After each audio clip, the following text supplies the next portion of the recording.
तो corona virus की रोकथाम के लिए देश भर में लगाए गए लॉकडाउन का 1 महीना पूरा हो गया है। केंद्र सरकार धीरे धीरे इसमें छूट दे रही है। इसी कड़ी में गृह मंत्रालय ने आज से सभी राज्यों और केंद्र शासित प्रदेशों में रजिस्टर्ड दुकानों को कुछ शर्तों के साथ खोलने की अनुमति दे दी है।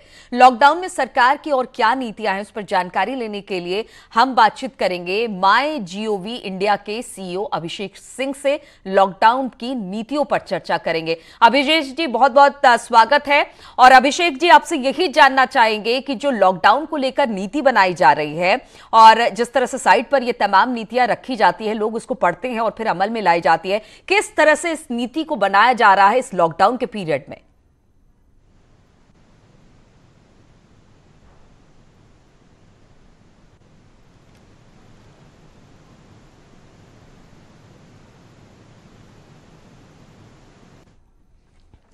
अभिषेक जी की आवाज हम तक नहीं आ रही है। हम कोशिश करेंगे उनसे बातचीत करने की, लेकिन हम आपको बता दें कि सरकार जिस तरह से लॉकडाउन के पीरियड में समय समय पर यह देख रही है कि किस तरह से इसके रोकथाम के लिए, कोरोना वायरस के रोकथाम के लिए लॉकडाउन का 1 महीना हो गया है और केंद्र सरकार धीरे धीरे इसमें छूट भी दे रही है। अभिषेक जी, आपको क्या मेरी आवाज मिल रही है? मुझे आपकी आवाज आ रही है। बिल्कुल बिल्कुल अभिषेक जी, बहुत बहुत स्वागत है आपका। और आपसे यही जानना चाहेंगे, क्योंकि लॉकडाउन का पीरियड है, आज 32वां दिन है, अगर सरकार की बात की जाए तो सरकार किन किन बिंदुओं को ध्यान में रखकर जो तमाम नियम और कानून है लॉकडाउन के दौरान वो बनाती है? सरकार सभी वर्गों से राय मशविरा करके गृह मंत्रालय के द्वारा एक विस्तृत आदेश जारी किया गया था 15 अप्रैल को, जिसमें पूरे सभी सेक्टर्स के बारे में क्या चीज़ अनुमन्य है, क्या चीज़ नहीं अनुमन्य है, इसके बारे में विस्तृत जानकारी दी गई थी। और यह जो आदेश हुआ था, यह सबसे चर्चा करके विभिन्न सेक्टर्स के, विभिन्न इकोनॉमी के डिफरेंट ऑर्गेनाइजेशन से, इंडस्ट्रियल ऑर्गेनाइजेशन से, कमर्शियल इंस्टीट्यूशन से और स्टेट गवर्नमेंट से सबसे चर्चा करके ये इंस्ट्रक्शंस इशू किए गए थे। इसके बाद इसमें समय समय पर और भी ज़्यादा जो मॉडिफिकेशंस की रिक्वेस्ट होती हैं उसको एग्जामिन करके इसके बारे में डायरेक्शंस दिए जाते हैं। और इस इंस्ट्रक्शंस को सरलता से लोगों तक पहुंचाने के लिए माईगव भी ये प्रयास करता है कि इसकी इन्फोग्राफिक्स बना करके लोगों के बीच रखे, जिससे कि क्लैरिटी हो पाए हर वर्ग के लोगों को कि क्या चीज़ अनुमन्य है, क्या चीज़ नहीं है, डूज एंड डोंट्स क्या है, क्यों घर पे रहना आवश्यक है और कैसे हम ये सब करके इस जो वायरस की चेन है इसको ब्रेक कर सकते हैं और ये सुनिश्चित कर सकते हैं कि हमारे यहाँ, हमारे देश में कम से कम केसेस हों और हम बहुत ही जल्द इस वायरस की विपदा से उबर पाएं। बिल्कुल अभिषेक जी, आपने बताया कि तमाम सेक्टरों से बातचीत होती है और बातचीत के बाद ही किसी नीति पर पहुंचा जाता है, किसी नतीजे पर पहुंचा जा सकता है कि किस तरह से नीति बनाई जाए।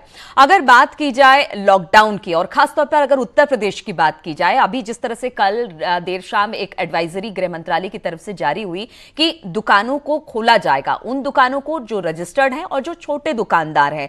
उत्तर प्रदेश जैसे बड़े राज्य के लिए किस तरह से चुनौती होती है और क्या उन राज्यों में जहां कोरोना संक्रमण के मामले बहुत ज्यादा हैं, जिनमें उत्तर प्रदेश है, महाराष्ट्र है, केरल है, उन सबको लेकर किसी तरह से देखा जाता है कि अगर कोई जानकारी गृह मंत्रालय की तरफ से निकल रही है तो ये राज्य किस तरह से इंप्लीमेंट करेंगे? क्या इन सब बातों का भी ख्याल रखा जाता है?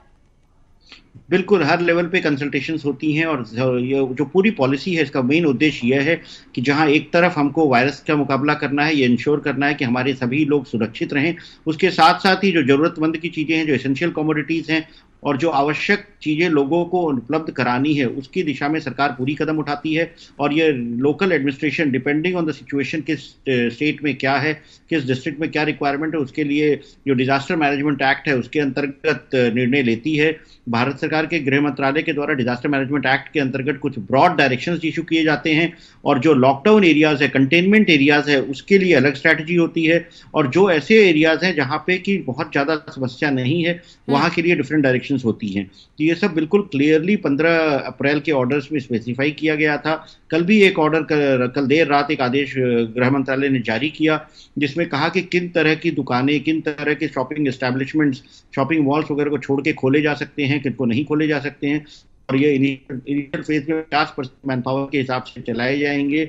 उद्देश्य यही है कि हम वायरस को भी रोक पाएं और साथ साथ किसी भी तरह से जन सामान्य के लोगों को, जनता को किसी भी तरह की परेशानी का सामना करना पड़ता है। बिल्कुल अभिषेक जी, एक बात और, जिस तरह से आपने कहा कि तमाम लोगों से बातचीत की जाती है, तमाम राज्यों से बातचीत की जाती है और देखा जाता है कि वो अपनी तरफ से क्या कह रहे हैं। कल जिस तरह से दुकान खोलने की बात की गई, 50% कर्मचारियों के रखने की बात की गई है, खासतौर पर उत्तर प्रदेश के हम जोर इसलिए दे रहे हैं क्योंकि 23 करोड़ की आबादी वाला प्रदेश है, यहां पर ये सारी चीजें दिक्कत होती हैं। तो राज्य और केंद्र सरकार के बीच कोऑर्डिनेशन का होना, और क्या ये छोड़ा जाता है राज्य सरकार पर कि अगर हालात खराब हैं इस दौरान, संक्रमण काल के दौरान, तो वो अपने हिसाब से चीजें बना सकते हैं उन एडवाइजरी को फॉलो करते हुए जो केंद्र सरकार ने दिए। जो डिजास्टर मैनेजमेंट के अंतर्गत जो आदेश गृह मंत्रालय के होते हैं उसमें स्पष्ट ये लिखा जा सकता है, लिखा जाता है कि यह आउटर लिमिट है। इसके अलावा अगर कोई स्टेट, अगर कोई राज्य इसमें ज्यादा और कड़ाई करना चाहे अपने इस वायरस को कंट्रोल करने के लिए, तो वह they are free to do that. उनको यह छूट रहती है कि उससे ज़्यादा स्ट्रिक्ट वो कर सकते हैं, परंतु जो निर्देश है उनको ढीला नहीं कर सकते, उनको फ्री नहीं कर सकते। ये डिजास्टर मैनेजमेंट एक्ट के अंतर्गत डायरेक्शंस होती हैं। तो ये इस माध्यम से किया जाता है। तो स्टेट्स को डायरेक्शन दिए जाते हैं, जहां जरूरत होती है मंत्रणा होती है। 11 एम्पावर्ड ग्रुप्स बने हुए हैं डिफरेंट सेक्टर्स को देखने के लिए। तो यह सब लोग भी स्टेट से रेगुलर टच में रहते हैं और राज्य की आवश्यकता को देखते हुए इसमें समय समय पर इंस्ट्रक्शंस को ईज आउट भी किया जाता है, क्लैरिफाई भी किया जाता है। बिल्कुल। और अभिषेक जी, चूंकि जो लॉकडाउन का पीरियड है वो 3 मई तक आगे अभी फिलहाल चलने वाला है, क्या हम माने कि स्थिति और परिस्थिति देखने के बाद ये तय होगा कि क्या ये लॉकडाउन की अवधि बढ़ेगी या इसको यहीं पर खत्म किया जाएगा? क्या इन बिंदुओं पर भी नजर बनाए हुए हैं और इन बिंदुओं को भी देख रहे हैं आप कि किस तरह की स्थिति भारत में रहेगी 3 मई के बाद भी? माईगव का कार्य भारत सरकार की जो नीतियों हैं उसको जनता तक सरल माध्यम से पहुंचाना है। निर्णय यह लेना कि लॉकडाउन कब तक रहेगा, क्या नहीं रहेगा, यह गृह मंत्रालय का कार्य है। और यह सभी डिपार्टमेंट से मंत्रणा करके जो इनपुट्स मिलते हैं सभी स्टेट से, उसके हिसाब से किया जाता है। माईगव इस चीज पे निर्णय नहीं देता है। माईगव का सिर्फ यह कार्य है कि सरकार के निर्देशों को सभी चैनलों से जनता तक सरल भाषा में, सरल तरीके से पहुंचाया जाए। बिल्कुल। और अभिषेक जी, आपसे यही जानना चाहेंगे, आपने कहा कि सरकार की जो नीतियां हैं उनको सरल तरीके से लोगों तक पहुंचाने की बात होती है, तो किस तरह से, ताकि लोग समझे भी, उसको लागू भी करें और समझे कि स्थितियां किस तरीके से है? तो क्या आम लोगों के मद्देनजर ही बड़े सरल तरीके से इसको आप लोगों की वेबसाइट के जरिए लोगों तक पहुंचाया जा सकता है? माईगव की वेबसाइट की तरह से भी, वेबसाइट पे हमारे पास लगभग 1 करोड़ से ज़्यादा लोग जुड़े हुए हैं। इसके अलावा हमारे पास ऐप है, माईगव का ऐप है, और माईगव का विभिन्न सोशल मीडिया प्लेटफॉर्म्स का भी उपयोग किया जाता है। फेसबुक है, इंस्टाग्राम है, टिकटॉक है, यूट्यूब है, ट्विटर है। तो हर चीज, इन सभी प्लेटफॉर्म्स पे हम जो सरकार की नीतियां होती हैं, आरोग्य सेतु ऐप डाउनलोड कराना है, तो इससे क्या फायदे हैं, इससे क्या लाभ हैं, इसको हम कम्युनिकेट करते हैं और लोगों को ये, जैसे स्टे एट होम है तो घर पे रहना है तो क्या करें घर पे, इसके माध्यम से सूचना देते हैं। और आरोग्य सेतु ऐप से क्या लाभ है उसके बारे में सूचना देते हैं, कैसे डाउनलोड करना है उसके बारे में देते हैं, मास्क कैसे बनाना है उसके बारे में देते हैं। अभी आप लोगों ने देखा होगा कुछ दिनों पहले हमारे फेमस क्रिकेटर्स ने एक बहुत बढ़िया टीम मास्क फोर्स करके बनाया, इसका हमें बहुत अच्छा रिस्पांस मिल रहा है। 10 करोड़ से ज्यादा लोग उसको शेयर कर चुके हैं सोशल मीडिया पर। उसके बाद हमें अजय देवगन की मदद से एक सेतु मेरा बॉडीगार्ड कैंपेन शुरू हुआ, वह भी काफी लोकप्रिय हुआ है। आज की तारीख में जो आरोग्य सेतु ऐप है, ये लगभग 7.5 करोड़ लोगों ने डाउनलोड कर रखा है और हमारे देश में स्मार्टफोन यूजर्स की संख्या लगभग 25 से 30 करोड़ की है। तो हमें सुनिश्चित करना है कि हर व्यक्ति जो स्मार्टफोन इस्तेमाल करता है वह इस आरोग्य सेतु ऐप को अपने फोन पे डाउनलोड कर ले। उससे हमको यह पता करने में जानकारी होगी, सुविधा होगी कि कौन सा व्यक्ति कभी किसी ऐसे व्यक्ति के संपर्क में आया हो जो कि बाद में कोविड-19 पॉजिटिव पाया गया हो या हाई रिस्क पे पाया गया हो। तो यह करने से हर व्यक्ति को हम सुरक्षित कर सकते हैं, हर व्यक्ति को समय रहते हम सचेत कर सकते हैं। और जो नेबरिंग, जो उनके पड़ोस की एडमिनिस्ट्रेटिव अथॉरिटी है, मेडिकल अथॉरिटी है, उनको यह पता कर सकते हैं कि कौन से व्यक्ति इससे संक्रमित होने की संभावना ज़्यादा हो सकती है। तो उससे हम जो टेस्टिंग होती है वो सही तरीके से कर पाएंगे। और यह सब करने से हमारा जो ओवरऑल अप्रोच है इस कोविड-19 का सामना करने पे, ये ज़्यादा सफल हो पाएगी, हमारे जो रिसोर्सेज है ज़्यादा ऑप्टिमली यूटिलाइज हो पाएंगे। तो आपके चैनल के माध्यम से मैं यही कहना चाहूँगा, सभी लोगों से अपील है कि यह अपने फ़ोन पर इस ऐप को इंस्टॉल करें और उससे समय समय पर उपयुक्त जानकारी पाते रहें। बिल्कुल अभिषेक जी, जिस तरह से डिजिटल इंडिया की बात हमेशा मोदी सरकार करती रही है, ये केंद्र सरकार की नीति भी है, और अब सबसे ज्यादा अगर लॉकडाउन में किसी चीज की जरूरत पड़ रही है तो हम इसी तरह से सोशल मीडिया पर आ रहे हैं, हम तमाम लोगों से बातचीत कर रहे हैं, उनके साथ जुड़ रहे हैं, तो कह सकते हैं कि समय की मांग है। और जिस तरह से इसको बढ़ावा मिला है और खासतौर पर कोरोना संक्रमण जैसे महामारी के दौरान इससे सबसे ज्यादा फायदा हुआ है लोगों तक पहुंचने में। या उसका जो हमको जो सूचनाएं पहुंचाने का है, जो प्रधानमंत्री जी के विभिन्न निर्देश हैं समय समय पर, या तो स्टे एट होम के, जनता कर्फ्यू के या लॉकडाउन के, इसको हमको सोशल मीडिया की मदद से लोगों तक पहुंचाने में बहुत सफलता प्राप्त हुई है। इलेक्ट्रॉनिक मीडिया चैनलों का भी बहुत हमको लाभ मिला है, ताकि हम सबको समझा पाए, क्योंकि जब ये पूरी बीमारी शुरू हुई थी महीने भर पहले, तो क्वारंटाइन और जो सोशल डिस्टेंसिंग इस तरह के शब्द थे, ये हमारी डिक्शनरी में नहीं थे। आधे लोगों को नहीं पता था कि क्वारंटाइन का मतलब क्या होता है। आज सबके सहयोग से, सोशल मीडिया के सहयोग से, इलेक्ट्रॉनिक मीडिया के सहयोग से हम लोगों तक यह बात समझाने में सफल हो पाए हैं कि क्यों घर रहना आवश्यक है, क्यों इसकी जो स्प्रेड होती है, क्योंकि ये बीमारी जो ऐसी वायरस जो है, ये 10 दिनों तक आपके अंदर जब रहेगा तो पहले 10 दिन तक एसिम्प्टोमेटिक रहेगा, आपको ना कोई सिम्टम आएंगे, और उस दौरान जब आप लोगों से मिलते रहेंगे तो यह वायरस फैल जाएगा। इसलिए यह बहुत आवश्यक है कि लॉकडाउन के निर्देशों का पालन किया जाए, घर रहा जाए और वायरस को फैलने से रोका जाए। बिल्कुल। और अभिषेक जी, एक सवाल और है कि जिस तरह से लगातार आप नीतियों की बात करते हैं या फिर लोगों को अवेयर करते हैं, और खासतौर पर कोरोना जैसे संक्रमित बीमारी से आप बताते हैं कि क्या करें क्या ना करें, लेकिन चूंकि इस वक्त धीरे धीरे स्थिति, हम कह सकते हैं कि हमने बहुत हद तक इस पर काबू पाया है और इसमें सबका योगदान है, सबने बहुत बेहतर तरीके से काम किया है। लेकिन आगे के समय में अगर स्थितियां फिर से एक बार हम काम पर निकलते हैं या तमाम चीजें करते हैं, तो जानकारों की माने तो यही कह रहे हैं कि कुछ दिनों तक हमें तमाम चीजों का ख्याल रखना होगा, जैसे सोशल डिस्टेंसिंग है, मास्क पहनना होगा, ग्लव्स पहनना होगा, कुछ चीजों की सावधानी हमेशा भी कुछ सालों तक हमें इसको लेकर प्रिकॉशन लेने पड़ेंगे। तो इसको लेकर भी किसी तरह का कोई कैंपेन है कि ठीक है अभी तो जो हालात है, आगे भी हम किस तरह से इससे बच सकते हैं, उसको लेकर किसी तरह के कैंपेन पे आप लोग काम कर रहे हैं इस वक्त? बिल्कुल सही। ये जो तमाम जो डूज एंड डोंट्स हैं, और इसमें जो करने वाली चीजें हैं, जैसे कि हाथ साफ रखना, मास्क पहनना, यह तो ऐसी चीजें हैं जो कि हमें न सिर्फ इस वायरस से बचाएंगी, बल्कि और भी जो कम्युनिकेबल डिजीजेस होती हैं, पोल्यूशन के जो इश्यूज होते हैं, आने वाले समय पे अक्सर हम देखते हैं कि जब दिल्ली में और तमाम यूपी के तमाम शहरों में जब एयर क्वालिटी खराब होती है, तब बहुत सारे लोग मास्क पहनना शुरू कर देते हैं। और सोशल डिस्टेंसिंग है, जो कि सोशल डिस्टेंसिंग का यह मतलब नहीं है कि हम लोगों से बातचीत न करें, लोगों से संपर्क में ना आए, परंतु जब आए तो अपने हाथों को साफ रख के आए। यही उद्देश्य, यही मैसेजिंग स्वच्छ भारत का भी है। और हम लोग इस पे जो कहते हैं, लोगों के बिहेवियरल चेंज के लिए काफी समय से प्रयास चल रहा है स्वच्छ भारत कैंपेन के अंतर्गत। तो यह पूरा जो कैंपेन है कि हाथ धोना, सैनिटाइजर यूज करना, मास्क यूज करना, सोशल डिस्टेंसिंग करना, भीड़ भाड़ को से ज्यादा बचना, और जहां भीड़ भाड़ की जगह है, जहां भीड़ भाड़ अवॉइड नहीं किया जा सकता है, वहां हम कैसे पानी की व्यवस्था रखें, साबुन की व्यवस्था रखें, सैनिटाइजर की व्यवस्था रखें, मेट्रो स्टेशन से, रेलवे स्टेशन से, इनको हम कैसे क्लीन करें। तो ये हमारे दैनिक दिनचर्या का हिस्सा बन जाएगा, और इससे हमें न सिर्फ कोरोना जैसी बीमारी को सामना करने में सफलता मिल पाएगी, परंतु तमाम और बीमारियां जो कि गंदगी से और अन्य चीजों से फैलती हैं, डायरिया है, हैजा, इन सब पे भी हमें कंट्रोल करने में मदद मिलेगी। बिल्कुल। तो कोरोना से इसकी शुरुआत हुई, लेकिन आगे भी हम इसका पालन करेंगे तो कई सारी बीमारियों से बच सकते हैं। अभिषेक जी, बहुत बहुत शुक्रिया हमसे बातचीत करने के लिए, और किस तरह से आप लोग काम कर रहे हैं, किस तरह से अवेयरनेस पर आ रहे हैं, उस बात की जानकारी देने के लिए बहुत बहुत शुक्रिया आपका।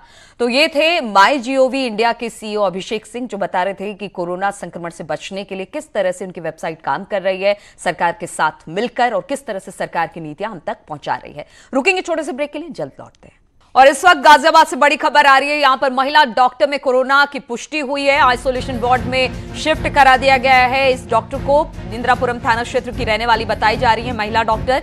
गाजियाबाद में कोरोना मरीजों की तादाद अब 36 तक जा पहुंची है। तो खबर इस वक्त आ रही है गाजियाबाद से, जहां पर महिला डॉक्टर में कोरोना पॉजिटिव उनको पाया गया है। फिलहाल तुरंत उनको आइसोलेशन वार्ड में शिफ्ट करा दिया गया है। बताया जा रहा है कि इंदिरापुरम थाना क्षेत्र की रहने वाली है ये महिला डॉक्टर, और अब इसके बाद गाजियाबाद में कोरोना मरीजों की तादाद 36 पर पहुंच गई है।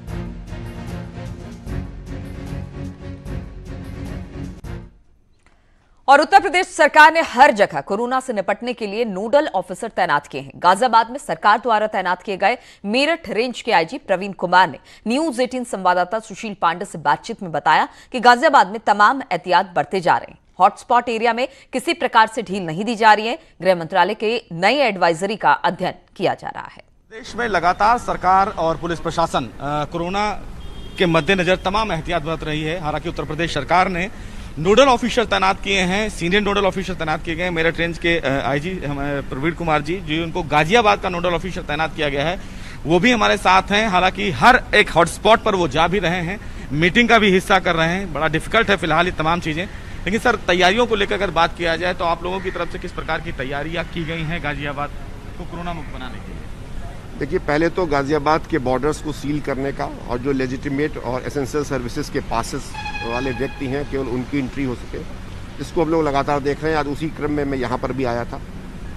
सेकेंड एस्पेक्ट होता है कि जो हमारे ग्रे एरिया लॉकडाउन के हैं, जहाँ पर हमें तुलनात्मक रूप से पब्लिक के माध्यम से ये पता चला कि कहीं कहीं पर एब्रेशंस हैं। सब्जी मंडी का एक क्षेत्र वो है। आज हम लोगों ने उस पर प्रयास किया है, कुछ सार्थक परिणाम आए हैं, और हम उस दिशा में और बेहतर चलेंगे। कुल मिलाकर के जो लॉकडाउन के निर्देश हैं गवर्नमेंट ऑफ इंडिया के, स्टेट गवर्नमेंट के, उस पर जीरो टॉलरेंस रखना हमारा एक कर्तव्य है, और उसमें मैक्सिमम लोगों का सपोर्ट प्राप्त कर लेना। तो आपके चैनल के माध्यम से भी अपील करूंगा कि हम लोगों ने बहुत मुश्किल से अभी तक जो स्थितियां आई हैं, बहुत बखूबी उसका निर्वहन किया है। आगे भी इसी तरीके से हम लोग को सहयोग मिलता रहे तो हम लोग और अच्छे परिणाम बहुत कम समय में गाजियाबाद में देंगे। रमजान का पवित्र महीना है, फिलहाल लोग मस्जिदों में कम से कम जाएं, क्या इसके लिए भी आप लोगों की तरफ से कदम उठाया गया? इसमें कम्युनिटी के जो लीडर्स थे, जो हमारे इस्लामिक धर्म गुरु थे, जो मुअज्जिज लोग थे, इन सब से अलग अलग अपील की गई, और इन सब की अपीलें हमने सोशल मीडिया पर व्हाट्सएप ग्रुप के माध्यम से सभी जगह पर प्रसारित कराई हैं। उद्देश्य यही है कि लोगों को इस बात का पता रहे कि वास्तव में क्या करना है। ऐसे में जो एहतियात है वो बरता जाएगा, और इसीलिए जो फिलहाल नोडल ऑफिसर तैनात किए गए हैं उत्तर प्रदेश सरकार के द्वारा, उनकी तरफ से भी यही कहा गया है कि गाजियाबाद में जो सख्ती है वो लगातार ऐसे ही रहेगी। कैमरामैन जगदीश सुप्रेती के साथ सुशील Pandey, news 18 Ghaziabad.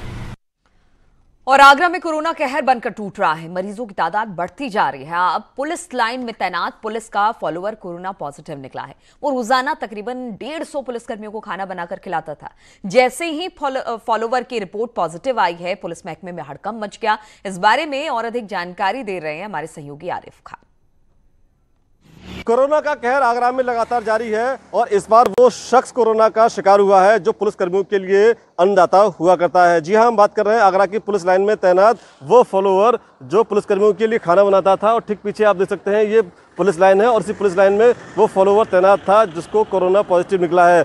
Follower mess में खाना बनाता था और तमाम पुलिसकर्मियों को खाना परोसता था। बताया जा रहा है कि तकरीबन 150 पुलिसकर्मियों को रोजाना खाना बनाकर खिलाता था। फिलहाल एक एक पुलिसकर्मियों को ट्रैक किया जा रहा है और उनको होम क्वारंटाइन किया जा रहा है। आरिफ खान, न्यूज़ 18 आगरा। और आगरा में कोरोना को लेकर 5 दिनों से कर्फ्यू जैसे हालात के बीच प्रशासन ने लोगों को बड़ी राहत दी है। दूध की सप्लाई 2 दिन पहले से ही सामान्य थी, लेकिन सब्जी को लेकर लोग परेशान थे। इसे देखते हुए सब्जी मंडी को सैनिटाइज करने के बाद सब्जी विक्रेताओं के पास जारी किए गए हैं। अब यहां पर लोग सोशल डिस्टेंसिंग का पालन करते हुए सब्जियां खरीद रहे हैं। सब्जी विक्रेताओं ने भी दूरी बना रखी है, उसका पूरा ख्याल रखा है। यहां का जायजा लिया हमारे संवाददाता हिमांशु त्रिपाठी ने। ताज के शहर में 10 नए केस कोरोना पॉजिटिव आज पाए गए हैं, लेकिन लोगों को कुछ राहत दी गई। चूंकि लगातार 5 दिन से कर्फ्यू जैसे हालात थे, तो अब गलियों में और जो मेन मार्ग है, मुख्य सड़कें हैं, वहाँ सब्जियां मिल रही हैं। और आप देखिए कि लोग प्रॉपर दूरी का पालन भी कर रहे हैं। जो दूरी निर्धारित की गई है उसका पालन करते हुए लोग सब्जियां ले रहे हैं। ऐसा ही अगर होगा तभी कोरोना पर अंकुश लगाया जा सकता है। ये खंडारी में यूनिवर्सिटी के कैंपस के सामने का इलाका है और यहाँ इस तरह से लोग सब्जियां ले रहे हैं, तो दूरी का पूरा ख्याल रखा गया है और साथ ही साथ लोगों को दिक्कतें ना हो, इसलिए प्रशासन ने ये फैसला लिया कि दूध की सप्लाई तो पहले से हो रही थी, सब्जियों का संकट जरूर शहर के आधे से ज़्यादा हिस्सों में था, तो वही संकट दूर करने का जतन आगरा जिला प्रशासन ने किया है। और उसके बाद आप देखिए यहाँ फल भी मिल रहे हैं, सब्जियां भी मिल रही हैं और ठेल वाले भी अपने जो है वो दूरी का बराबर ख्याल रखें। एक ठेले से दूसरे ठेले के बीच की दूरी भी है ठीक ठाक। तो इसी व्यवस्था के तहत आगरा के लोगों को अब राहत मिली है और यहाँ कम से कम दूध के बाद अब सब्जी की आपूर्ति आराम से हो रही है। कैमरामैन बंटी के साथ हिमांशु त्रिपाठी, न्यूज़ 18 आगरा। तो इन्हीं तमाम खबरों के साथ इस बुलेटिन में फिलहाल इतना ही।